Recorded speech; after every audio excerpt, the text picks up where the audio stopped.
Bonjour chers internautes, nous avons le plaisir d'accueillir au studio de Financial Afrique un journaliste, homme de médias, mais aussi économiste, donc une double casquette pour notre ami Sireyssi qui vient de briguer un nouveau projet, en fait qui vient de prendre une nouvelle orientation dans sa carrière en prenant la direction générale de la radio Convergence FM, une radio panafricaine basée à Dakar. Sireyssi, bonjour. Bonjour, Monsieur Wan. Tout le plaisir est pour moi de venir échanger, partager avec vous. Alors, est-ce que c'est un projet viable, un média, une radio panafricaine au Sénégal?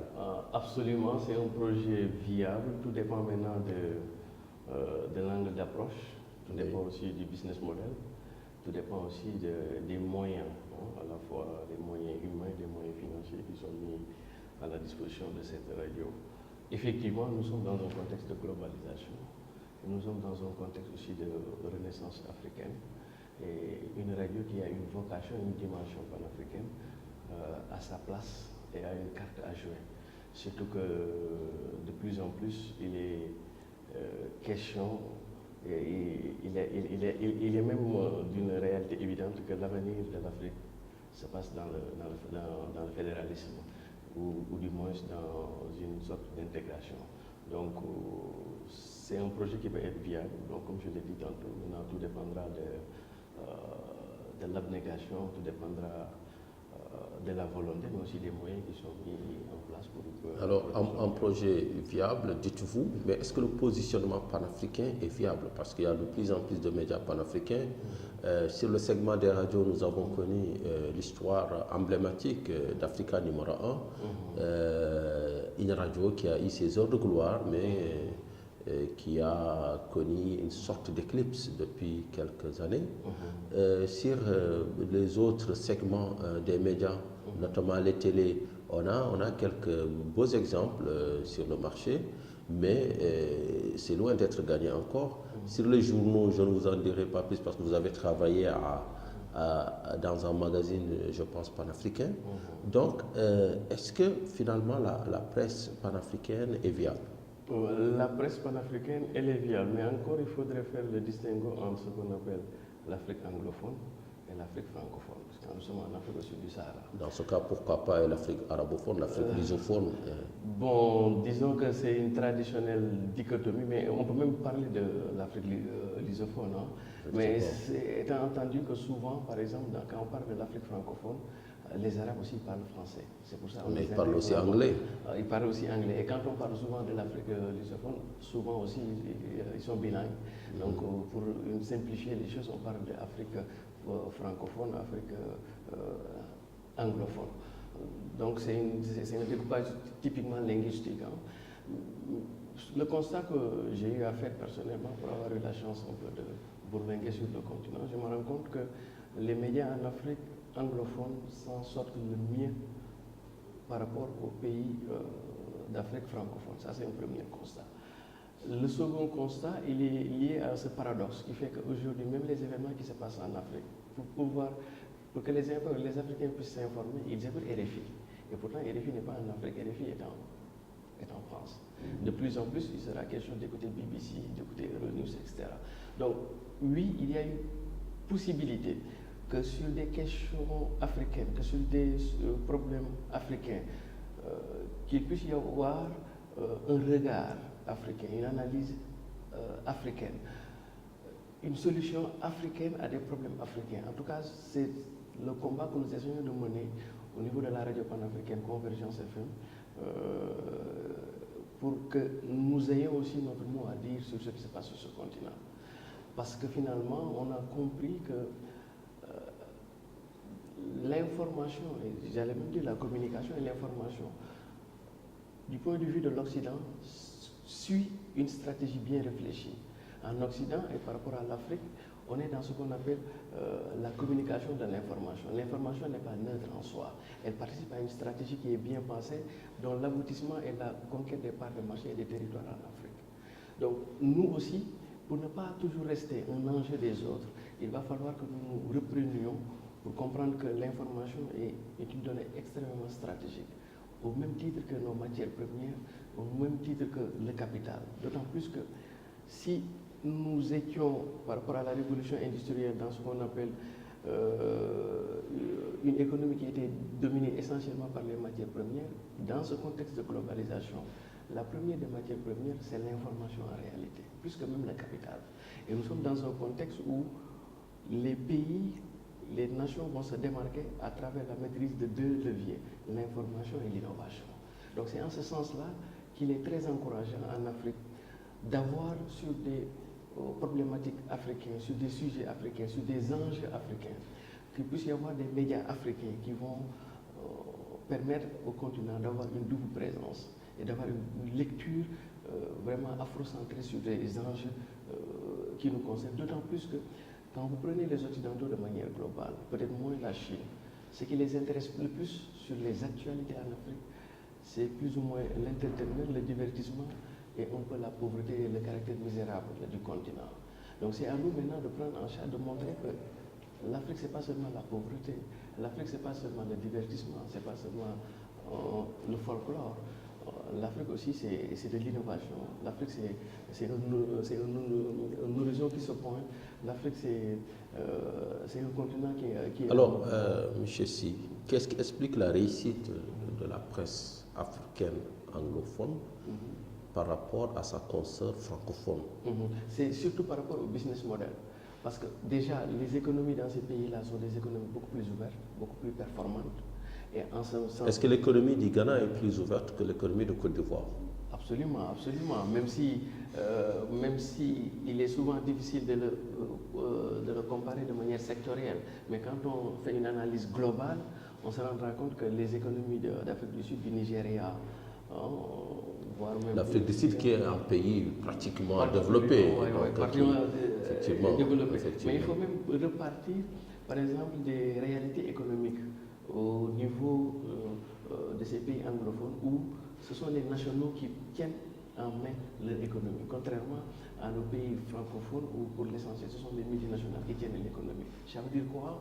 Le patronat local, il est très développé, et très fort et très puissant dans les pays anglophones que dans les pays francophones. C'est ce qui explique aussi que souvent les médias en pays francophones ont du mal à prospérer, d'autant plus que quand vous regardez ceux qui nourrissent la presse dans les pays francophones, ceux qui donnent la publicité, ce sont en général les multinationales. Ils sont dans, disons, 2 à 3 secteurs. C'est le secteur des télécoms, c'est le secteur de l'agroalimentaire et le secteur de l'automobile de manière globale. Et tous ces secteurs-là sont dominés par les transnationaux qui commencent à venir investir en Afrique francophone et ils ont la logique de ce business-là en réseau. C'est ça qui fait qu'aujourd'hui, les médias locaux sont dans une perspective très étroite pour pouvoir gagner. Or, c'est tout le contraire quand nous sommes dans les pays anglophones où ce sont des capitaux nationaux. Vraiment mais c'est les mêmes multinationales, les Orange, les MTN, les RTL qui sont aussi bien au Ghana, au Kenya, que ici chez nous au Sénégal et ailleurs. Mais les multinationales participent donc à la manne publicitaire dans ces pays. Est-ce qu'il n'y a pas autre chose qui explique aujourd'hui qu'un média panafricain francophone n'arrive pas à voir le jour de manière globale sur le continent, alors qu'un média anglophone, et d'ailleurs sur ça, je ne vois pas beaucoup de réussite aussi anglophone éclatante, en dehors de leur sphère immédiate. C'est vrai qu'avec l'Afrique du Sud, on a connu Télé Africa qui n'a pas prospéré. On a connu Africa dans les espaces francophones, on a connu Africa numéro 1 depuis 1987 qui n'a pas prospéré. Mais c'est à la décharge des entrepreneurs africains et à la charge des institutions régionales, sous-régionales africaines. Je donne un exemple. Aujourd'hui, on est dans un contexte où les entrepreneurs au niveau de la presse, ils sont dans le segment de l'information. Et avec toutes les contraintes que cela pose, avec la révolution numérique qui est arrivée, qui a fait que le business model de tous les supports ont été réinventés avec la presse écrite, la télévision. Donc aujourd'hui, pour que nous puissions renforcer les moyens les perspectives des initiatives africaines, moi j'avais proposé à l'époque ceci, que les institutions sous-régionales, je prends par exemple pour l'espace francophone, les institutions sous-régionales comme l'UEMOA, comme la CEDEAO, comme la CEMAC et même l'Union africaine, puissent, à travers une subvention et un cahier de charges bien défini, puissent renforcer les possibilités des médias déjà existants et qui ont en vocation une perspective panafricaine. Je donne un exemple. En faisant ce qu'on appelle un cahier de charges où 70% de leurs programmes seront des programmes thématiques et 30% généralistes, avec aussi cette possibilité de pouvoir créer des desks multilingues, c'est-à-dire que toutes les langues qui sont reconnues au niveau de l'Union africaine, le français, l'anglais, l'arabe, le portugais. En quoi faisant? Parce que même à l'époque, l'Union africaine avait ambition de pouvoir créer un média panafricain. Mais ça, à mon avis, c'est une erreur stratégique. Mais est-ce que ce n'est pas illusoire aujourd'hui de penser qu'une institution comme l'Union africaine puisse créer et diriger un média? Ce n'est pas son rôle. Ce n'est même pas son rôle. Et puis, même si on le fait, on risque d'avoir une institution panafricaine, aussi des médias aussi amorphes que l'institution politique panafricaine. Alors, je ne dirais pas que l'institution politique est amorphe, mais en tout cas, un média qui serait rattaché à l'Union africaine serait plus une agence externe ou interne de communication qu'un journal. C'est pourquoi moi j'avais proposé à l'époque ce business model qui consisterait à venir par exemple à spécialiser les chaînes qui sont déjà existantes. Je prends un exemple. Quand on prend par exemple Africa 24, on pourrait à travers les quand vous dites spécialiser, ça veut dire qu'on va leur dire voilà, vous faites ça, vous faites ça.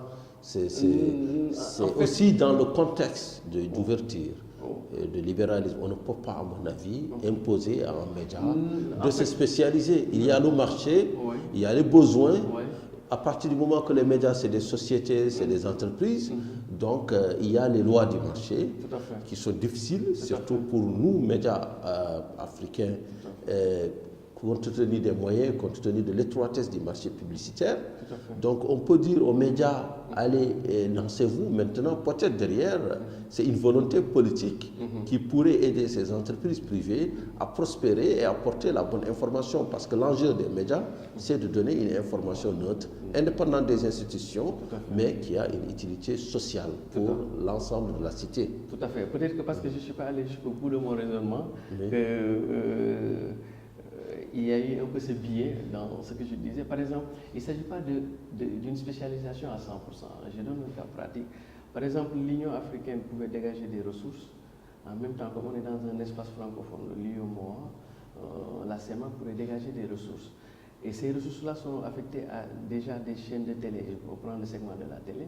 Sur quels critères on va affecter ces ressources?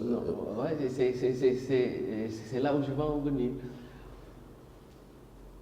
Sur les critères qu'aujourd'hui, on a besoin d'avoir une double présence dans un contexte de globalisation. Parce qu'aujourd'hui, en termes d'information, on n'est pas un véritable acteur, on est un enjeu des autres. Même ce qui se passe ici sur le continent, ce sont les médias occidentaux qui nous informent et qui informent mieux et qui en savent mieux que nos médias nationaux.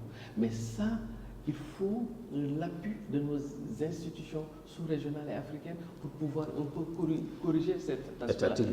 Étatique d'abord, parce que les médias occidentaux, l'architecture des médias occidentaux repose en général sur des agences de presse nationales, comme l'AFP et des sociétés privées qui sont venues par la suite. D'ailleurs, c'est pour ça que, par exemple, je dis que pour les médias publics, ce sont les États pris individuellement qui devront s'en charger. Maintenant, pour les entrepreneurs qui ont déjà pris le départ, comme Africa 24, comme Africa 7 de Mme Oumouane, il y a un appui que nos institutions sous-régionales et régionales devront apporter pour pouvoir relever le niveau d'information. Et je donne un exemple. Il ne s'agit pas de les spécialiser à 100%. Je donne un exemple. Supposons que des fonds sont alloués sous forme de subvention, avec un cahier de charges bien précis, pour dire que, par exemple, à une chaîne de télé comme Africa 24, que dans 70% de vos programmes, vous allez parler de politique, vous allez parler d'intégration et de migration. Mais dans les 30%, vous êtes libre de faire un contenu. Ensuite, au lieu de faire une télévision d'une seule langue, vous allez développer des desks en anglais, etc. En quelque sorte, un Euronews à l'africaine. Disons pas exactement un Eurolux à l'africaine. Et je reviens sur le modèle que je donne.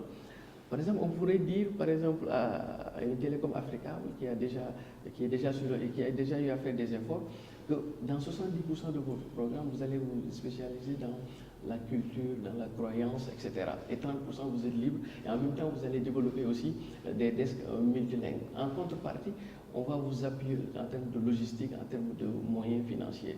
On peut prendre Africa 7 par exemple pour le dire que vous allez 70% de votre programme, vous allez faire dans l'éducation, la formation et l'approche genre, etc.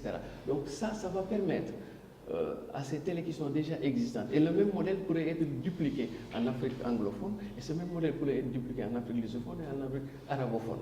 Et c'est ça qui va permettre que sur les enjeux africains, que nous puissions avoir notre mot à dire, surtout dans un contexte, comme je vous ai dit, dans un contexte de globalisation. Les Occidentaux et même les Asiatiques qui viennent en Afrique, ils ont fait le choix particulier de mettre les médias qui sont au service d'une stratégie bien pensée en amont. Or, nous aussi, pour ne pas être seulement des acteurs des enjeux de cette globalisation, on pourrait aussi avoir des médias puissants. Ce sont ces médias puissants-là qui vont nous permettre d'avoir une double présence parce que finalement, la globalisation est à la fois morcellement et totalité. Je donne un exemple. Aujourd'hui, il s'est passé les élections, je ne parle même pas sur le continent, les élections aux États-Unis. Souvent, quand il se passe un événement important sur le continent, les autres viennent couvrir et donner des informations. Aujourd'hui, je donne un cas précis, les élections aux États-Unis. Pour tout ce que les transferts des migrants représentent dans l'économie africaine, pour toute l'importance que joue la diaspora africaine en termes de retour d'expérience. Aujourd'hui, que ce soit en Asie, en Europe, aux États-Unis, on devrait avoir une certaine présence pour pouvoir témoigner du vécu des quotidiens, sans pour autant aussi montrer sur le continent que l'Afrique n'est pas seulement un continent de misère et de pauvreté, mais aussi l'Afrique, c'est aussi autre chose. Et cette image-là de l'Afrique, ce n'est pas les Occidentaux qui vont le montrer parce que ce n'est pas de leurs intérêts. Donc c'est en ce sens que l'appui et les subventions de ces institutions participent à un combat de redéfinition de l'image du continent africain. Aujourd'hui, on mène à la fois un combat par rapport à l'information, mais aussi on mène un combat par rapport à la représentation, par rapport aux symboles. Et ça, pour les symboles, les médias africains déjà existants ont besoin de l'appui de ces institutions, parce que, comme je vous ai dit, on a plus ou moins des tout à fait. En fait, on est d'accord, il faut faire en sorte que les médias africains prospèrent, qu'il y ait des médias leaders qui puissent porter la bonne information auprès des acteurs. Par contre, là où j'ai une réserve, c'est la manière de le faire, les critères pour le faire. Et là où je suis un peu dubitatif, c'est le mot subvention. Parce qu'on se dit que la subvention dans le cadre économique actuel et compte tenu des enjeux d'inclusion économique, de lutte contre la pauvreté, de développement, on est plus dans des logiques de restriction budgétaire, dans des logiques de suppression des subventions. Est-ce que ce ne serait pas plus efficient de faire en quelque sorte qu'il y ait un vrai marché de communication en Afrique? Parce que la presse, elle dépend d'une chose aujourd'hui. La presse dépend de la communication, c'est-à-dire d'un marché panafricain de publicité, etc., de diffusion. Et peut-être que sur la communication, le secteur de la communication, il n'est pas ou assaini, ou il est dominé par des agences étrangères, c'est-à-dire les budgets de com sont alloués à des agences qui ne sont pas en Afrique. En Afrique, d'ailleurs, c'est et ces agences, loi de la proximité oblige, mort au kilomètre, pour reprendre caricaturalement une expression que les journalistes connaissent, mort au kilomètre oblige. On fait plus confiance à des agences voisines, à des médias voisins qu'à la presse africaine. Peut-être en réformant l'espace de communication en Afrique, en intégrant ces espaces de communication, parce que c'est l'un des problèmes, il y a une fragmentation qui fait que un budget de communication qui couvre la Côte d'Ivoire, couvre rarement le Sénégal, en ramenant aussi les enjeux de communication au niveau africain. Et là, je vois déjà des enjeux politiques. Nos chefs d'État, à commencer par eux, nos ministres, sont souvent coachés et conseillés par des cabinets étrangers. Le branding de nos pays est souvent géré par des agences étrangères. On parle de sorciers en général blanc, en termes péjoratifs, mais qui veut ce que ça veut dire. Peut-être le vrai enjeu des médias, réside dans la manière pour nos leaders de gérer leur image, de gérer l'image du pays. Et si au Sénégal, par exemple, un chef d'État est conseillé par des agences locales, il va forcément faire confiance aux médias de son pays. Mais comme vous le voyez, beaucoup de nos chefs d'État préfèrent livrer pour l'essentiel les grands entretiens, les grandes adresses au peuple depuis Paris, depuis Londres. Et tout ça, quand même, ça participe à une certaine réalité qui fait qu'on a la sensation que les médias africains, c'est des sous-médias en réalité. Puisque aucun des chefs d'État africains, finalement, ne s'adresse aux médias africains pour faire des entretiens. Et il y a beaucoup à dire sur ça. Il y a beaucoup à dire.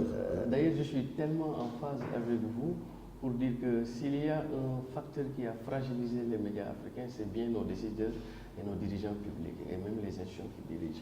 Et puis, effectivement, vous avez raison. Peut-être que j'ai parlé de subvention, mais en réalité, l'esprit que je mets derrière subvention, c'est que toutes les institutions ont un budget de communication. Maintenant, je m'étais dit que, par exemple, dans le business model que j'avais établi, au lieu de recréer la roue, au lieu que l'Union africaine puisse mettre un média... non, l'Union africaine a d'autres chats à fouetter. L'Union africaine a d'autres chats à fouetter. D'ailleurs, c'est là où j'ai en venir. Comme il y a déjà des initiatives qui ont été prises, et qu'il y a des médias qui ont pris le combat en main. Et ce sont ces médias-là qu'il faudrait pousser pour que demain d'autres médias puissent pouvoir suivre. Et je donne un exemple. Toutes ces institutions, que ce soit régionales, sous-régionales, ont des budgets de communication. L'enjeu, c'est que les médias africains puissent capter l'essentiel, sinon tout de ces budgets de communication. C'est ça qui va renforcer un peu la position. Peut-être l'enjeu, c'est qu'il y ait une vraie concurrence, parce que le problème, c'est que les médias africains ne veulent pas être privilégiés. Ils veulent juste qu'il y ait une saine concurrence. Tout à fait. Même si les armes ne sont pas égales. Hein. Tout à fait. Mais qu'on leur permette, qu'on leur donne l'occasion de compétir avec leurs confrères de l'étranger, sachant que si vous ou moi ou n'importe quel média se présente sur l'espace public de communication français, il part avec un handicap majeur, n'étant pas français. On voit de plus en plus de nouveaux acteurs, par exemple des extensions en fait des médias français qui veulent prendre ou aller à la conquête des marchés africains. On voit par exemple le Monde Afrique, on voit le Point Afrique, on voit beaucoup de médias en fait avec l'extension Afrique, ce qui est une bonne chose, ce qui montre quand même que l'enjeu aujourd'hui ce n'est plus seulement de parler du paludisme en Afrique, mais c'est aussi parler de l'Afrique qui gagne, de l'Afrique comme territoire économique, comme territoire social où beaucoup de choses se passent. Par contre, on est quand même assez peut-être fragilisé par une mentalité ou bien une volonté politique qui est défaillante de la part de nos dirigeants de développer de vrais médias, c'est-à-dire un vrai quatrième, comment dirais-je, j'allais dire pourboire, mais un vrai quatrième pouvoir qui puisse porter le message ou bien porter le contre-pouvoir, parce que c'est ça le rôle d'un média, de manière neutre et toujours, et j'insiste là-dessus, avec cette utilité sociale qui fait qu'une information délivrée par un média, c'est une information et il y a une vocation derrière l'information, c'est de contribuer à la valeur ajoutée globale, c'est de contribuer à l'intérêt général. Donc c'est ça à mon avis qui distingue un média à médias, comment dirais-je, dans sites sensationnels qui ne cherchent pas cette utilité sociale, mais qui surfent sur le sensationnel. Je vais revenir un peu après sur ce que vous voulez dire. Je voulais juste compléter pour dire que moi, je pense même qu'il faut aller beaucoup plus loin. Il faut faire de la discrimination positive. Parce que les médias sont dans leur cœur de métier, ils sont dans l'information. Maintenant, pour les institutions africaines, ils devraient être dans la communication de l'information. Et c'est là où je dis que c'est important le soutien à la fois logistique, matériel, financier de ces institutions par rapport aux médias qui existent. Parce que pour autant, les médias classiques, nous sommes dans nos rôles, c'est d'informer, l'information. Pour autant, ces institutions-là sont dans le branding, sont dans la possibilité de montrer une autre Afrique, sont la possibilité de montrer que comment l'Afrique est en mouvement. Maintenant, ça aussi, ça a un coût. Et ça demande de la communication. C'est pour ça qu'à chaque fois qu'il est question de montrer un autre visage de l'Afrique, que ce sont nos institutions et nos dirigeants doivent revenir sur les médias africains existants pour pouvoir témoigner de cette vitalité, de cette actualité sur les continents et non pas par rapport aux médias. Donc je pense que ça devrait être même une discrimination positive, étant entendu que de l'autre côté, ils ont fait le choix des sujets qui les intéressent par rapport sur le continent. Comme je vous ai dit, pour l'essentiel des médias occidentaux, c'est des reportages misérabilistes, la pauvreté, ou c'est du entertainment. Maintenant, nous, l'Afrique, on n'est pas... Je ne suis pas d'accord, Cyril. Je ne suis pas d'accord qu'ils aient fait le choix de parler de la misère en Afrique. Je pense que les médias sont sous la pression constante d'un objecteur qui est le lecteur. Les médias essayent d'aller au-devant des désirs du lecteur et la production médiatique est encadrée par un triangle où vous avez d'un côté l'abonné, vous avez de l'autre côté l'État et vous avez aussi l'annonceur. Donc ces trois intérêts qui se croisent. Quand on parle de la misère, c'est peut-être qu'on a fait le pari du consensus aujourd'hui existant sur l'Afrique que les Africains eux-mêmes véhiculent. Ce ne sont pas les médias qui ont choisi de parler de la misère, c'est nous qui exposons notre misère. C'est nous quand même qui dépendons, c'est la RDC qui dépend à 85% de l'aide internationale. C'est quand même le Sénégal qui a besoin de l'aide au développement pour boucler son budget. C'est le Burkina qui va aller bientôt à Paris devant les investisseurs étrangers présenter des projets et chercher des financements. C'est nous qui allons frapper au guichet concessionnel. C'est nous qui montrons qu'on a un besoin et il y a une pauvreté chez nous. Donc c'est une réalité aussi triste. Mais c'est l'Afrique en construction. Tout à fait. Non, je suis parfaitement en phase avec vous pour dire que d'ailleurs, ce n'est pas seulement en Afrique qu'il y a la pauvreté, il y a la pauvreté partout à travers le monde. Mais justement, c'est la prise en charge. Là où je voudrais venir, quand vous regardez le flot ou le flux des reportages des médias occidentaux sur le continent, pour 10 reportages sur le caractère innovateur du continent, sur les initiatives et les actions qui sont menées positives, qui sont menées sur le continent, pour un reportage, le ratio c'est de presque 10. Mais ce n'est pas la faute à ces médias. 10 reportages ce n'est pas, sur les problèmes en Afrique. Ce n'est pas la faute à ces médias, c'est la faute. À telle enseigne que quand on est de l'extérieur, c'est la faute à nous. À telle enseigne que quand on est de l'extérieur, on pense que l'Afrique, c'est pratiquement, il y a presque le feu en Afrique. Or, ce n'est pas toujours l'image que ces médias occidentaux projettent par rapport au continent. Donc, est-ce qu'il y a un complot? Il y a un complot pour salir l'image de l'Afrique? Ah oui, absolument. Il y a un complot. D'ailleurs, il y a un complot à la fois occidental, et quand je dis occidental, je dis américano-européen, parce que vous avez la Chine qui est en train de venir en Afrique.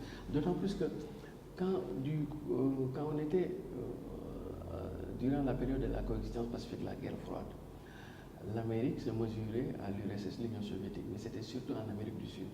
Aujourd'hui, on est dans un contexte de globalisation. Avant, pendant la guerre froide, c'était un contexte idéologique, culturel. Ici, on est dans un contexte économique et financier.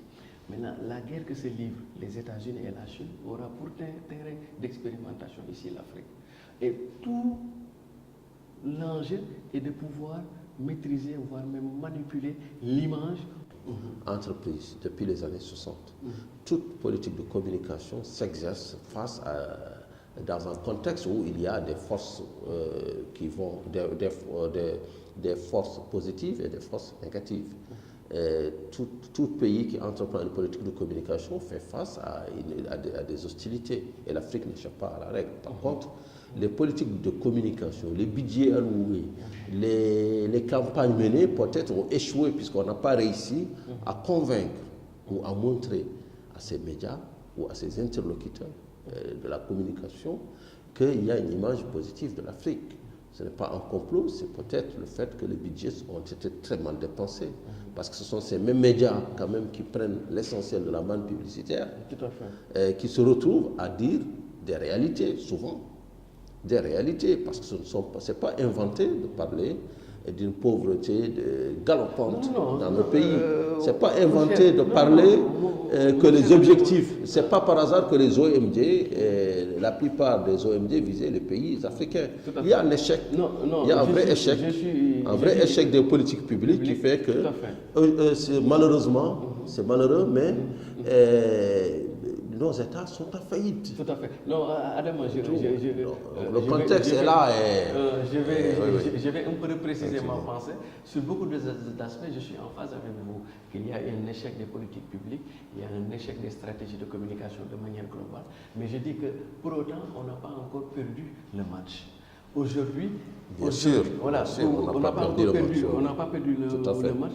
Et quand on a eu la chance de bourlinguer un peu sur le continent, mais vous vous rendez compte les défis quotidiens que les Africains relèvent.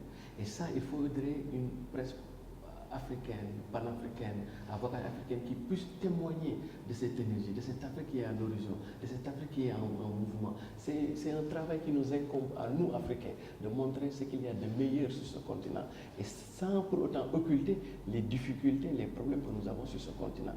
Mais il ne faut pas attendre que les médias occidentaux, de manière asiatique, puissent se focaliser sur... Parce qu'eux aussi, ils ont une stratégie bien définie. Donc, c'est pour ça que je dis qu'aujourd'hui, pour que les médias africains puissent reprendre leur destin en main, pour que le continent globalement puisse reprendre son destin en main, ce n'est pas seulement une mission qui est dévolue aux médias africains, aux entrepreneurs de ces médias africains. Aujourd'hui, il faut que les pouvoirs publics africains y mettent la main à la pâte. Donc la volonté politique. Voilà, pour que nous puissions ensemble non seulement faire le rebranding de ce continent où il y a des choses fabuleuses qui s'y passent, mais aussi montrer notre civilisation qui est à la fois cosmopolite, qui est à la fois millénaire, mais surtout montrer ce caractère que l'Afrique est un continent moderne par tradition. Ça veut dire que même dans certaines formes d'imaginaire, l'Afrique c'est un continent dépassé, etc. Aujourd'hui, on est dans un processus de reclassement inédit sur ce continent. Aujourd'hui, plus que jamais, l'Afrique s'est inscrite dans la modernité, parce que l'Afrique c'est la modernité par essence. Mais ces aspects-là, il n'y a que les médias africains qui pourront prendre en charge cette question de remonter nos récits collectifs, nos récits, nos esthétiques narratives, toutes nos connaissances cognitives. Mais là, il faut des moyens, il faut des ressources. Et que les entreprises de presse telles qu'elles sont construites aujourd'hui ne peuvent pas faire face à ce travail de communication de l'information. Les médias africains peuvent être dans le segment de l'information. Maintenant, pour être dans la communication de l'information, il va falloir que les pouvoirs publics, les dirigeants africains et les États africains puissent mettre Monsieur directeur de Convergence, radio panafricaine basée à Dakar, est-ce que, pour finir, il faut que les médias sortent des cadres juridictionnels où ils exercent leur métier, le cadre des entreprises, à capitaux des SAR ou des SA, pour intégrer d'autres régimes sous la coupole de l'État afin de mener la communication de l'information, comme vous le dites si bien. Je vais donner un exemple précis. Par exemple, prenons le cas de la presse écrite privée africaine. Aujourd'hui, la révolution technologique, et ça ne concerne pas seulement que la presse, mais tous les métiers au monde ont été redéfinis, ont redéfini leur business model à l'aune de l'arrivée de ces technologies.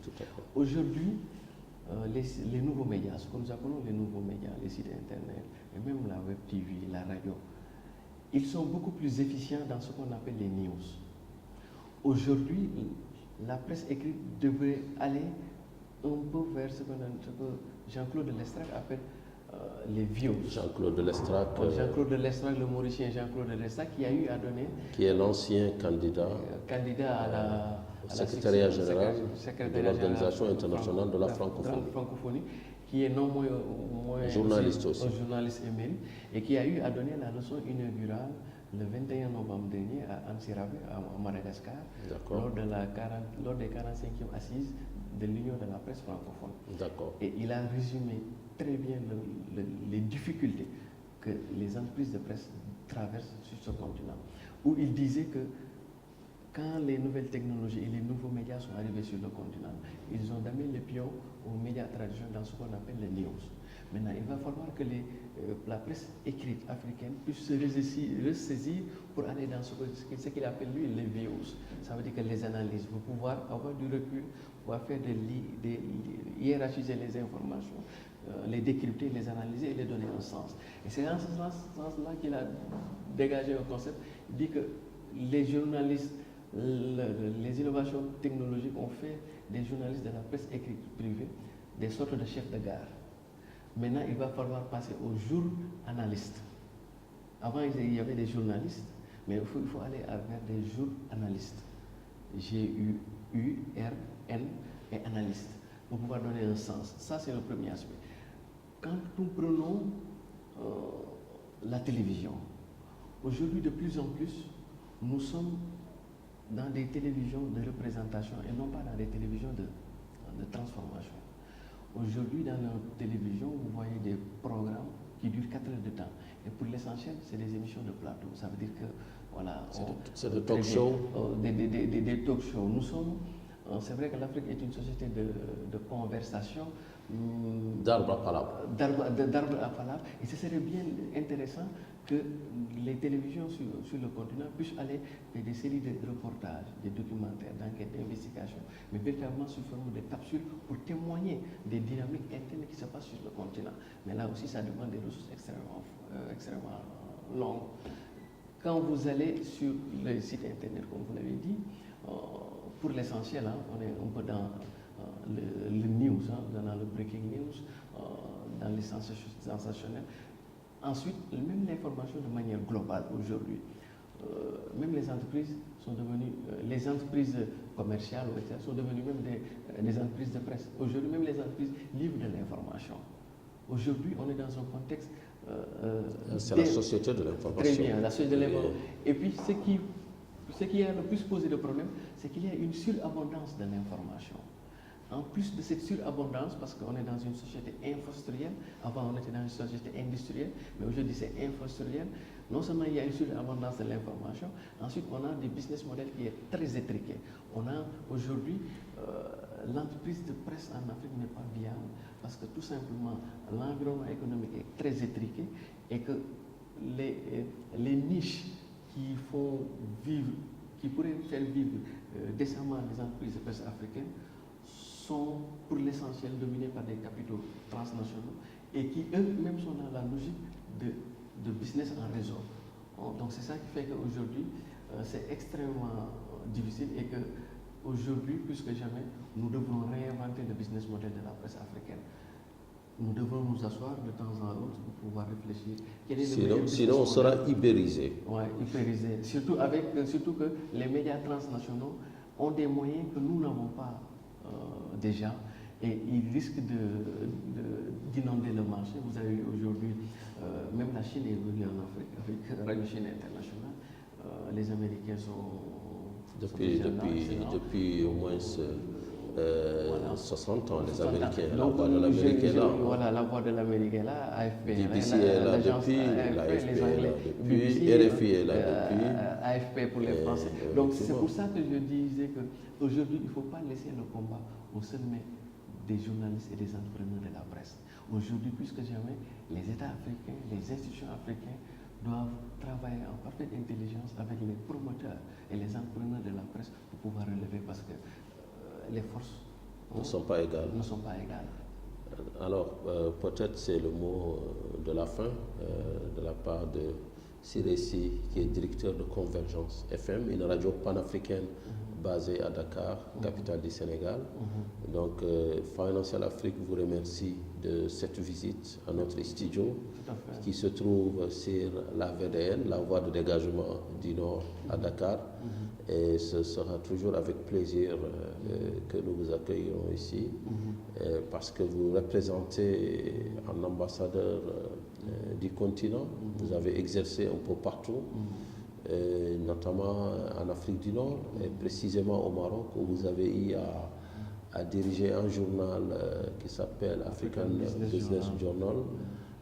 Vous avez aussi fait un tour, ou bien un grand tour même du côté du public. Vous avez travaillé au ministère de l'économie et des finances du Sénégal. Donc vous avez un parcours atypique qui ne correspond pas souvent au parcours des journalistes classiques qui ont équimé dans les salles de rédaction et qui n'ont jamais eu cette chance d'aller de l'autre côté de la barrière.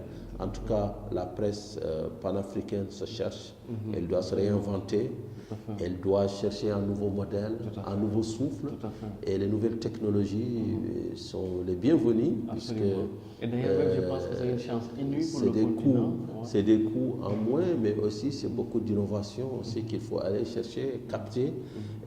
C'est une monétisation qui n'est pas encore acquise, parce que l'audience, ça ne veut pas dire l'équilibre des charges, au contraire.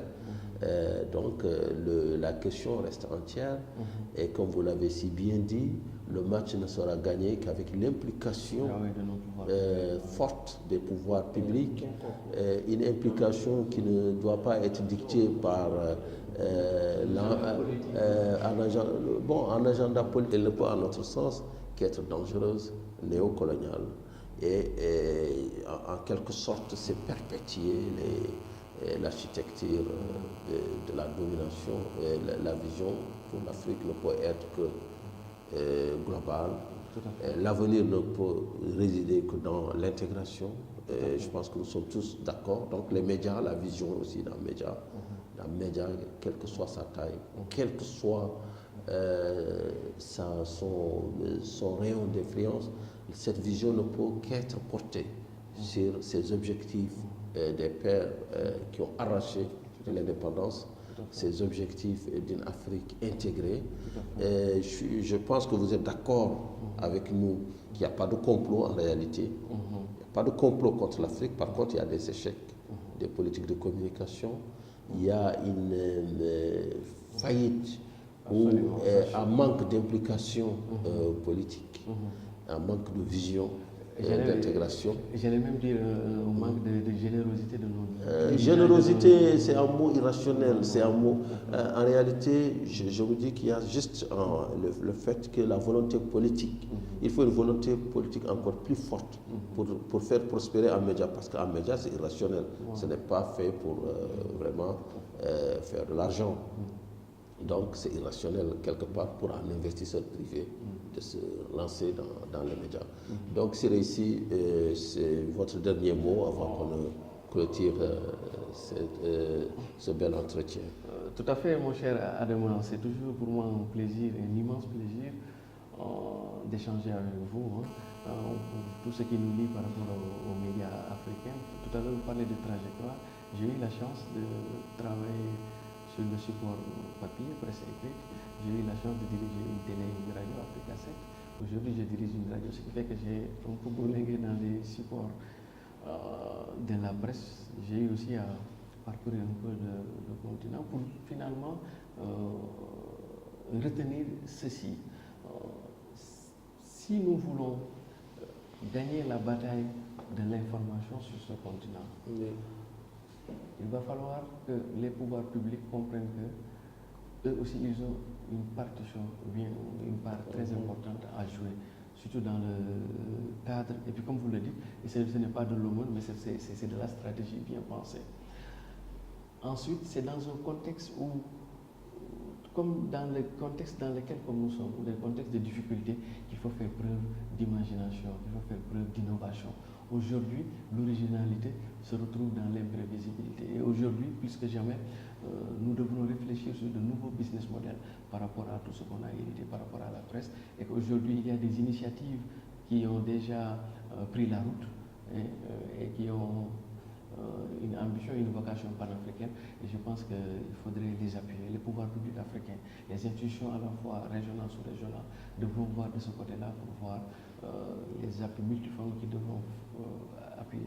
Aujourd'hui, la mondialisation, et c'est là où je vais en tenir, aujourd'hui, si vous gagnez la bataille de l'information et des innovations, vous gagnez la bataille de la mondialisation. Donc, information et innovation. Quand vous êtes dans l'information et dans l'innovation, vous deviez un acteur de la globalisation. Merci Siressi, directeur général de Convergence FM, radio panafricaine basée à Dakar, et à la prochaine. Merci.